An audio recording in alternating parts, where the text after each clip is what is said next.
بلوچستان کے ساحلی شہر گوادر سے ہمارے نمائندہ عبید اللہ بلوچ کی رپورٹ کے مطابق government boys primary school irrigation colony Gwadar میں گولڈن ویک کے سلسلے میں ایک پروقار تقریب منعقد کی گئی۔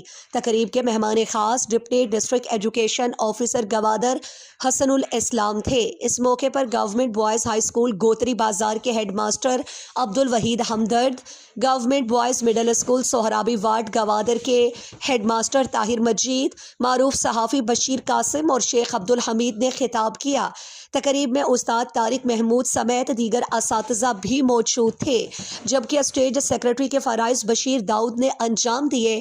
مقررین نے تعلیم کے ساتھ ساتھ کھیلوں اور ہم نصابی سرگرمیوں کی اہمیت پر زور دیتے ہوئے کہا کہ ایسے پروگرام طلبہ میں اعتماد، نظم و ضبط اور مثبت سرگرمیوں کے فروغ کا ذریعہ بنتے ہیں۔